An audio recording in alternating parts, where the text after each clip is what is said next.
নাটোরে Facebook, Messenger, WhatsApp ব্যবহার করে চাঁদাবাজি, হয়রানি ও ভুয়া কথোপকথন তৈরির মতো ডিজিটাল অপরাধ বাড়ছে।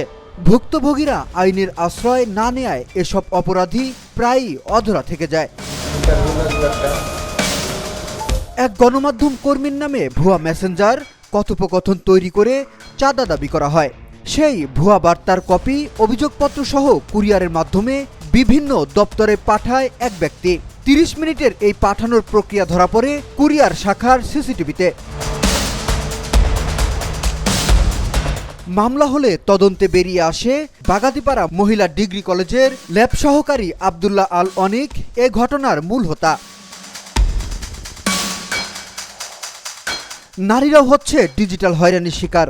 এক নারীর হোয়াটসঅ্যাপে অশ্লীল বার্তা পাঠিয়ে হয়রানি করছিল এক ব্যক্তি। আমরা মেয়েরা কিন্তু বিভিন্ন সময়ে সামাজিক যোগাযোগ মাধ্যমে বিভিন্ন হয়রানির শিকার হয়ে থাকি।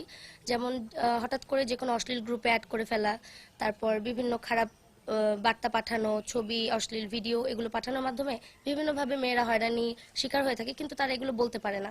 কেন? কারণ তারা যখন এই ব্যাপারগুলো পরিবারে অথবা সমাজের কাউকে শেয়ার করতে যাবে বা বলতে যাবে, তখন কিন্তু দোষগুলো তাদের ঘাড়ে এসে পড়ে। ঠিক আছে, ব্যাপারগুলো এমন হয় যে আরেকজনের মেয়েকে পাঠাচ্ছে না, তোমাকেই কেন পাঠাচ্ছে, হয়তো সমস্যা তোমার মধ্যে।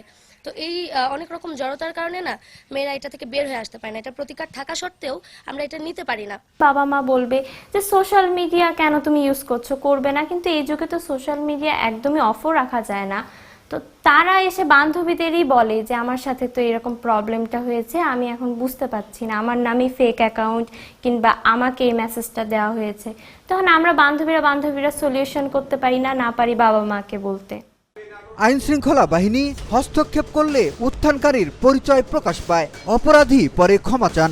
আমি বলি ভাইয়া, আমি বলি ফোন যদি আপনার চালান বা আমি চালান ভুলভ্রান্তি মেলা কিছু হয়ে যায়, থাকতে পারে, ঠিক আছে, যাইতে পারে। আর পরিচয় দিয়ে লাভ নাই, যেহেতু আপনি বললেন ভুলভ্রান্তি হলে ক্ষমা চা। ওকে ভাই, আমি সরি বলছি। স্মার্টফোন ব্যবহারকারীর সংখ্যা বাড়ার সাথে সাথে এসব অপব্যবহারও বাড়ছে বলে জানান স্থানীয়রা।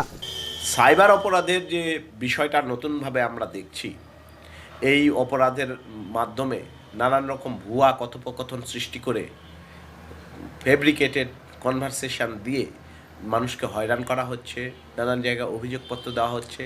এটা খুবই গর্হিত একটা অপরাধ বলে আমরা মনে করি। তো এই ধরনের অপরাধ যারা করছে তাদেরকে কঠোর আইনের আওতায় নিয়ে আসা উচিত। প্রশাসনের কর্মকর্তাদের মতে ভুক্তভোগীরা অভিযোগ করলে এসব অপরাধ দ্রুত দমন সম্ভব।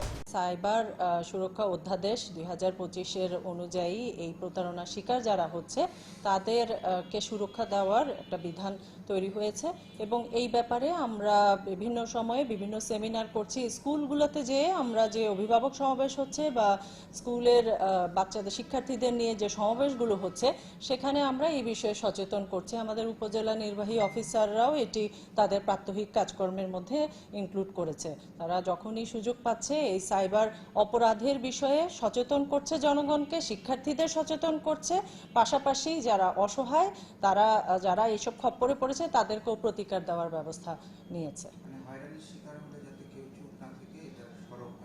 হ্যাঁ, হয়রানির শিকার হলে যাতে অবশ্যই সরব হয়, কারণ সরব না হলে আমরা এই অপরাধটা প্রতিরোধ করতে পারবো না।